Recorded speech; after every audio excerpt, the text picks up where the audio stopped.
नमस्कार दोस्तों, मैं हूं वीरेंद्र गुप्ता और आप देख रहे हैं नमस्ते दिल्ली बीवीपी। दिल्ली में देखिए बाढ़ का खतरा बढ़ता ही चला जा रहा है। किसी भी वक्त दिल्ली में बाढ़ दस्तक दे सकती है।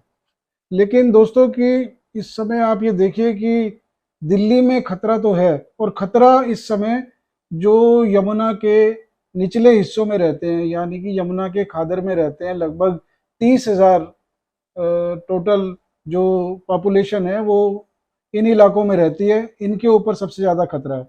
और जो दिल्ली सरकार की नज़र है वो भी सिर्फ इन्हीं लोगों पर है, क्योंकि दिल्ली में अगर बाढ़ आ भी जाती है तो जो 1978 में बाढ़ आई थी और लाखों लोगों को उसने प्रभावित किया था, इस समय ऐसी बाढ़ का खतरा तो नहीं है, क्योंकि इंतजाम इतने किए जा चुके हैं कि इस समय दिल्ली में वैसी विकराल बाढ़ तो नहीं आएगी। अब बात रह जाती है इन 30,000 लोगों की और जो इनके परिवारों की। अब देखिए बड़े एक शर्म की बात है कि जो 30,000 ये लोग हैं, इस समय जो सारा फोकस दिल्ली सरकार का और तमाम प्रबंधन कमेटियों का इनके ऊपर जो फोकस है, लेकिन ये किस हालात में आप, क्योंकि देखिए खतरे को देखते हुए इनको सुरक्षित जगह पर पहुंचा दिया गया है। आप कोई भी इनका बयान देख लीजिए, किसी भी प्रवक्ता का बयान देखिए, मीडिया में आप देखिए, सब जगह आपको यही मिलेगा कि जो पीड़ित परिवार हैं उनको सुरक्षित जगह पर पहुंचा दिया गया है। अब आप इससे आगे की अगर आप बात सुनेंगे तो आप बड़े हैरान हो जाएंगे, क्योंकि ये इस समय कहाँ पर हैं, किस हालात में रहे, ये किस तरह की जिंदगी जी रहे हैं, इनको जरूरी सुविधाएं मिल रही हैं या नहीं मिल रही हैं, इसके बारे में अगर आप जानना चाहेंगे तो आपको, मुझे नहीं लगता कि कोई रिपोर्ट मिलने वाली है। क्योंकि ना कोई प्रेस, ना कोई मीडिया, ना दिल्ली सरकार का कोई अधिकारी, ना दिल्ली सरकार का कोई मंत्री ये बताने की हालत में है कि इनकी व्यवस्था क्या की गई है, इनके लिए टेंट मुहैया कराए गए हैं कि नहीं कराए गए हैं, इनको जरूरी जो मूलभूत सुविधाएं हैं वो प्रदान की गई हैं कि नहीं की गई हैं, इनके खाने का क्या इंतजाम है। हालांकि ये बड़े एक विचित्र सी बात है कि एक बेसिक सी चीज है, उसको जानने के लिए आपको बहुत संघर्ष करना पड़ेगा। अब देखिए तुरंत फुर्ती दिखाते हुए तो इन्होंने सुरक्षित जगह पर तो भेज दिया। अब इनको देखने की फुर्सत किसी के पास भी नहीं है। हालांकि रस्म अदायगी के लिए देखे गए थे इनके मंत्री सौरभ भारद्वाज जी, और इनके साथ जैसे कि आपको पता ही है कि प्रेस का काफिला काफिला चलता है। प्रेस को और मीडिया को ये इन्होंने बताया कि पीड़ितों से मिले, उनका हालचाल जाना और आ गए। अगर आपको देखिए अपनी छवि चमकानी थी तो उनके साथ थोड़े से फ्रूट ले जाते, कुछ केले संतरे, कुछ अनाज के पैकेट ले जाते, कुछ कपड़े ले जाते, कुछ और जरूरी चीजें ले जाते दैनिक उपयोग की।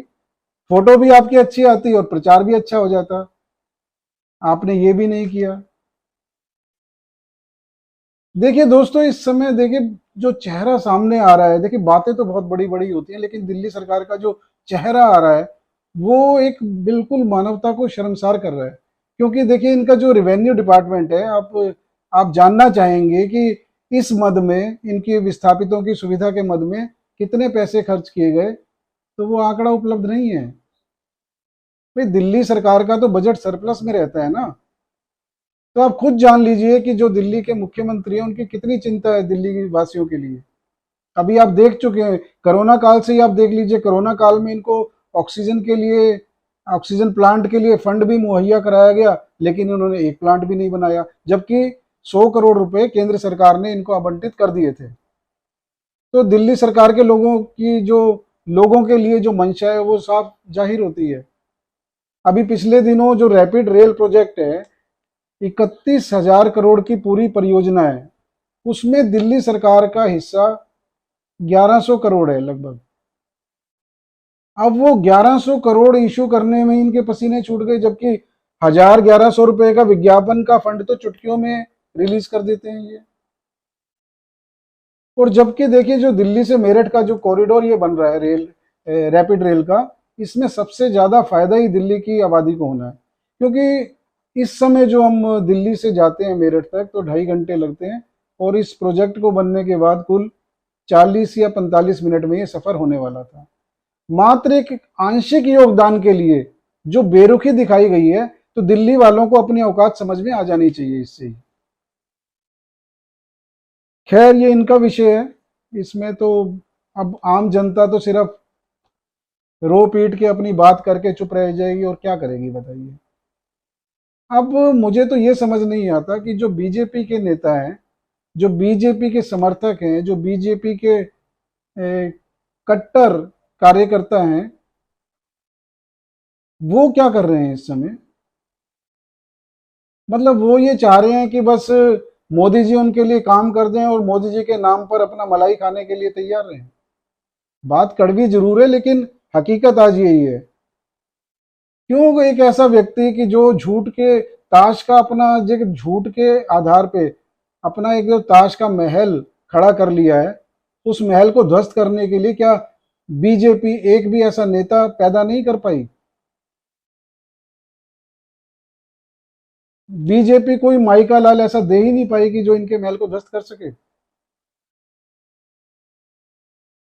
देखिए बातें ये कड़वी जरूर है, लेकिन क्या वजह है कि झूठ का झूठ फैला फैला कर ये जनता को कुचल कर बर्बाद करके सिर्फ एक वो फ्री और बिजली पानी का एक झांसा देकर कोई व्यक्ति अगर आज 8 साल से दिल्ली की जनता पर राज कर रहा है, तो इसमें दोष किसको दिया जाएगा।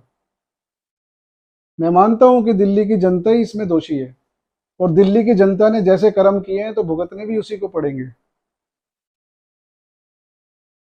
और ये राजनीति का स्तर किस धरातल पर आ गया है, ये तो देखिए समझ में ना आने वाली बातें हैं। और अब आप ये देखिए दोस्तों कि अब होगा क्या। दिल्ली जो है देश की राजधानी है, और दिल्ली में जो कुछ भी होता है वो सिर्फ देश में नहीं विदेशों में भी कवर किया जाता है। अब इन लोगों को तो है शौक न्यूयॉर्क टाइम्स में खबर छपवाने का, दिल्ली को चमकाना है ना, तो न्यूयॉर्क टाइम्स में पैसे देने पड़े, कुछ भी करना पड़े, चमकाते हैं। लेकिन अब जो ये तस्वीरें हैं, जो ये दिल्ली के लोग जो हैं ये आवारा पशुओं की तरह सड़कों पे घूम रहे हैं, ये इनकी हालत हो गई है। जब ये कवरेज विदेशी मीडिया में छपेगी, न्यूयॉर्क टाइम्स में भी छपेगी, बीबीसी वाले भी कवर करेंगे, सब कवर करेंगे, तो आपको क्या लगता है कि इससे दिल्ली की इमेज को कुछ होगा। ऐसे आप भुलावे में मत रहिए, दिल्ली की इमेज को नहीं, भारत की इमेज को डेंट लगेगा इससे। और जब भारत की इमेज को डेंट लगेगा, तो जो देश के प्रधानमंत्री हैं मोदी जी, उनकी इमेज को धक्का लगेगा। और यही तो ये लोग चाहते हैं। अब बताइए, खर्चा भी नहीं हुआ, मोदी जी की इमेज भी डाउन हो गई, इससे अच्छा मौका और क्या हो सकता है। तो ये सत्ता में बने रहने के लिए कुछ भी करना पड़े, ये आज हकीकत आप सब लोगों के सामने आ रही है। और देखिए जनता को जो सब्ज बाग दिखा दिखा कर वोट झटक लेने जनता के, इनका जो असली चेहरा है वो आज दिल्ली की जनता को नजर आ रहा है। तो दोस्तों आप बताइए कि ये सीन ऐसे ही चलता रहेगा या इसमें कोई बदलाव आ सकता है। क्या आप मानते हैं कि ये जो चल रहा है इसके लिए जनता ही जिम्मेदार है, या हमारे राजनेता जिम्मेदार है, या दिल्ली की सरकार जिम्मेदार है, या दिल्ली के मुख्यमंत्री जिम्मेवार हैं। चलिए जो भी आपकी राय हो अपनी कमेंट्स के द्वारा आप हमें बताइए। चैनल को अगर सब्सक्राइब नहीं किया है तो तुरंत कर लीजिए। फिर मिलेंगे किसी नए मुद्दे के साथ। नमस्कार।